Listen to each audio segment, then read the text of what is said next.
Hello mga kalisen, panibagong topic na naman tayo ngayon pagdating sa ating mga 4 babies. Isang lalaki nakaladkad yung kanyang hinihilang aso niya sa mismong tren. Kitang-kita naman sa video ay hila niya, hindi lang niya kinarga yung aso. Kung talagang pet owner ka, dapat hindi ganun ang ginawa mo.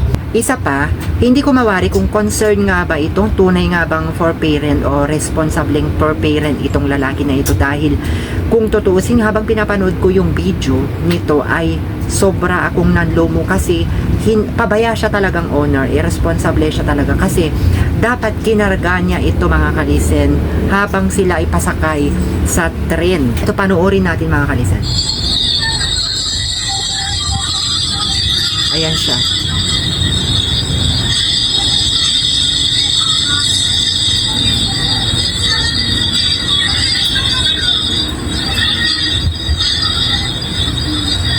Ayan o. Ulitin pa natin. Ayan. O, di ba? Dapat kinarga niya tapos ayan na o. Nilamon yung ano ng tren, yung aso niya. Sa tingin niya hindi pa nagiling yung aso diyan. Grabe, alam mong pasakay ka sa tren, hindi mo kargahin yung ano mo, yung aso mo. Hinila mo lang ng tali. Hindi namin mawari kung talaga ano ba to, sinadya mo ba talaga ito na disgrasyahin ang inyong aso. Kasi alam mong lumabas kayo in public tapos sasakay pa kayo ng tren, alam mong aso yung karga mo, bakit hindi mo pa binuhat? Kaya ito talaga ito yung sinasabi ko, aanhin mo yung freely ng ating alaga, ipapasyal mo, wala naman masama yon na ipasyal mo ang iyong alaga. Pero para sa akin, kung ako yung nasa lagay yun, dapat handa ka sa lahat ng bagay na kung ano man ang mangyayari habang nasa labas kayo ng alaga mo. Dapat kumuha ka ng carrier na bag o kaya'y binuhat mo na lang, sana mas maganda pa. Kasi nakikita mo naman yung nasa paligid ng mga kalisen na talagang nag-aalala sila, pero yun nga lang, tren, hindi mo naman mapapahinto yan kasi ang alam ko station yan.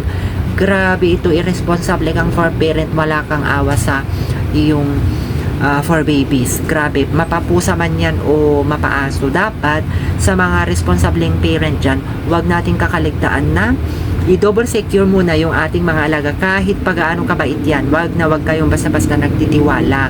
Oo, kasi ako nga naranasan ko rin. Pasalamat tayo sa mga ating ka-listeners dyan na nagbibigay ng pet carrier sa atin. Nung maliit pa sila, dinadala ko naman talaga sila sa palengke, pero talagang nakatutok ako sa kanila.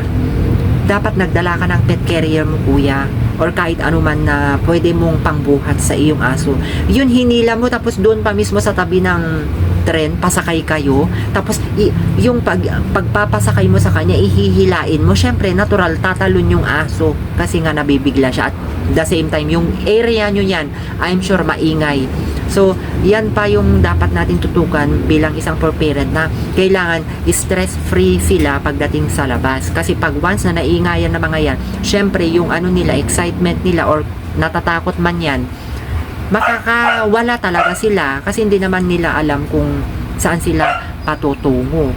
Ayan. So, talagang pet owner talaga ang may kasalanan dyan mga kalisen. So, anong sa tingin nyo mga kalisen dyan? Comment down below.